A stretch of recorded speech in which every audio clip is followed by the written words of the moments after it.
कृष्ण वंदे जगद्गुरुम्। 7वां अध्याय का पहला और दूसरा श्लोक। 7वां अध्याय का पहला श्लोक। श्री भगवानुवाच मया सक्तं नाह पार्थ योगं युञ्जन्मदाश्रयः असंशय समग्रण मां यथा ज्ञास्यसि तच्छृणु। ऊपर कहे गए श्लोकों का अर्थ है। श्री भगवान बोले, हे पृथानंदन, मुझमें आसक्त मन वाला, मेरे आश्रित होकर योग का अभ्यास करता हुआ तू मेरे समग्र रूप को निःसंदेह जैसा जानेगा, उसको सुन। मया सक्तं नाह का अर्थ है मेरे में ही जिसका मन आसक्त हो गया है, अर्थात अधिक स्नेह के कारण जिसका मन स्वाभाविक ही मेरे में लग गया है, चिपक गया है, उसको मेरी याद करनी नहीं पड़ती, प्रत्युत स्वाभाविक मेरी याद आती है और विस्मृति कभी होती ही नहीं। ऐसा तू मेरे में मन वाला हो, जिसका उत्पत्ति विनाशील वस्तुओं का और शब्द स्पर्श रूप रस तथा गंध का आकर्षण मिट गया है, जिसका इस लोक में शरीर के आराम, आदर सत्कार और नाम की बुराई में तथा स्वर्गादि परलोक के भोगों में किंचन मात्र भी खिंचाव, आसक्ति या प्रियता नहीं है, प्रत्युत केवल मेरी तरफ ही खिंचाव है। ऐसे पुरुष का नाम मया सक्तं नाह है।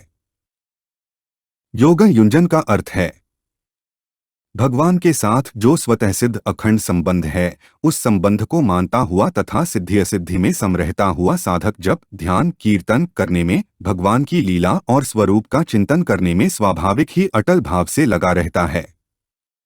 उसकी चेष्टा स्वाभाविक ही भगवान के अनुकूल होती है। यही योगन युंजन कहने का तात्पर्य है। जब साधक भगवान में ही आसक्त मन वाला और भगवान के ही आश्रय वाला होगा, तब वह अभ्यास क्या करेगा?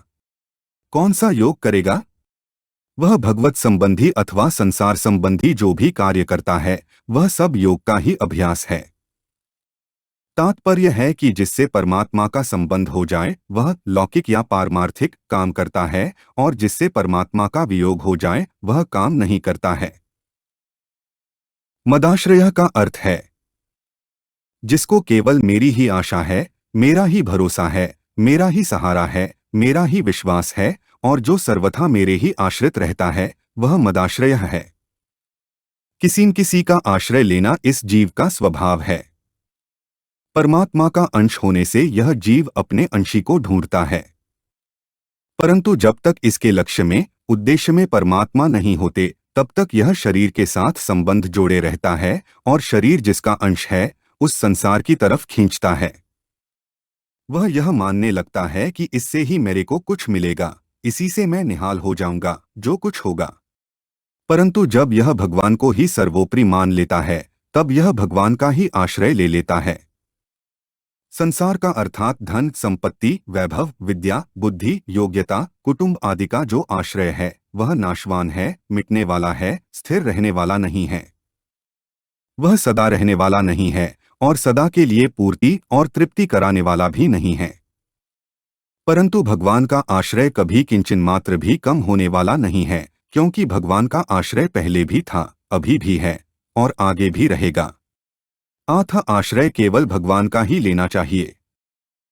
असंशय समग्रण माम का अर्थ है जिसका मन भगवान में आसक्त हो गया है, जो सर्वथा भगवान के आश्रित हो गया है और जिसने भगवान के संबंध को स्वीकार कर लिया है, ऐसा पुरुष भगवान के समग्र रूप को जान लेता है, अर्थात सगुण निर्गुण, साकार निराकार, अवतार अवतारी और शिव, गणेश, सूर्य, विष्णु आदि जितने रूप हैं, उन सबको वह जान लेता है।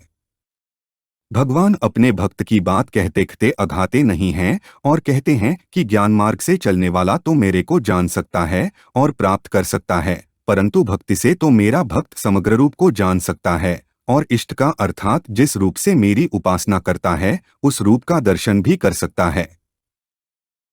यथा ज्ञास्यसि तच्छृणु का अर्थ है यहाँ यथा पद से प्रकार बताया गया है कि तू जिस प्रकार जान सके वह प्रकार भी कहूंगा, और तत्पद से बताया गया है कि जिस तत्व को तू जान सकता है, उसका मैं वर्णन करता हूं, तू सुन।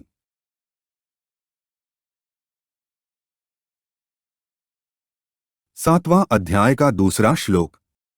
ज्ञान तेह सविज्ञानमिदं वक्ष्यामि शेषतः यज्ञात्वा नेह भूयोन्यज्ञातव्यं वशिष्यते। ऊपर कहे गए श्लोकों का अर्थ है तेरे लिए मैं विज्ञान सहित ज्ञान संपूर्णता से कहूंगा, जिसको जानने के बाद फिर यहाँ कुछ भी जानना बाकी नहीं रहेगा। ज्ञानतेह सविज्ञानमिदं वक्ष्यामि शेषतः का अर्थ है, भगवान कहते हैं कि भैया अर्जुन, अब मैं विज्ञान सहित ज्ञान कहूंगा, तुम्हें कहूंगा और मैं खुद कहूंगा तथा संपूर्णता से कहूंगा। ऐसे तो हरेक आदमी हरेक गुरु से मेरे स्वरूप के बारे में सुनता है और उससे लाभ भी होता है, परंतु तुम्हें मैं स्वयं कह रहा हूं। स्वयं कौन? जो समग्र परमात्मा है वह मैं स्वयं। मैं स्वयं मेरे स्वरूप का जैसा वर्णन कर सकता हूँ वैसा दूसरे नहीं कर सकते, क्योंकि वे तो सुनकर और अपनी बुद्धि के अनुसार विचार करके ही कहते हैं। उनकी बुद्धि समष्टि बुद्धि का एक छोटा सा अंश है, वह कितना जान सकती है। वे तो पहले अनजान होकर फिर जानकार बनते हैं, पर मैं सदा अलुप्त ज्ञान हूँ। मेरे में अनजानपना न है, न कभी था, न होगा और न होना संभव ही है। इसलिए मैं तेरे लिए उस तत्व का वर्णन करूंगा जिसको जानने के बाद और कुछ जानना बाकी नहीं रहेगा। यज्ञात्वा नेह भूयोन्यज्ञातव्यम वशिष्यते का अर्थ है, विज्ञान सहित ज्ञान को जानने के बाद जानना बाकी नहीं रहता। तात्पर्य है कि मेरे सिवाय संसार का मूल दूसरा कोई नहीं है, केवल मैं ही हूँ। मत्तः परतरं नान्यत् किंचिदस्ति धनंजय, और तत्व से सब कुछ वासुदेव ही है, वासुदेवः सर्वम, और कोई है ही नहीं। ऐसा जान लेगा तो जानना बाकी कैसे रहेगा, क्योंकि इसके सिवाय दूसरा कुछ जानने योग्य है ही नहीं। यदि एक परमात्मा को न जानकर संसार की बहुत सी विद्याओं को जान भी लिया तो वास्तव में कुछ नहीं जाना है, कोरा परिश्रम ही किया है। जानना कुछ बाकी नहीं रहता। इसका तात्पर्य है कि इंद्रियों से, मन से, बुद्धि से जो परमात्मा को जानता है वह वास्तव में पूर्ण जानना नहीं है। कारण कि ये इंद्रियां, मन और बुद्धि प्राकृत हैं, इसलिए ये प्रकृति से अतीत तत्व को नहीं जान सकते। स्वयं जब परमात्मा के शरण हो जाता है तब स्वयं ही परमात्मा को जानता है। इसलिए परमात्मा को स्वयं से ही जाना जा सकता है, मन बुद्धि आदि से नहीं। हमारे चैनल को सब्सक्राइब करें। अगर यह वीडियो आपको अच्छी लगी तो वीडियो को लाइक करें, वीडियो को अपने दोस्तों के साथ शेयर करें, अपने सुझाव हमें कमेंट करके बताएं। जय श्री कृष्णा।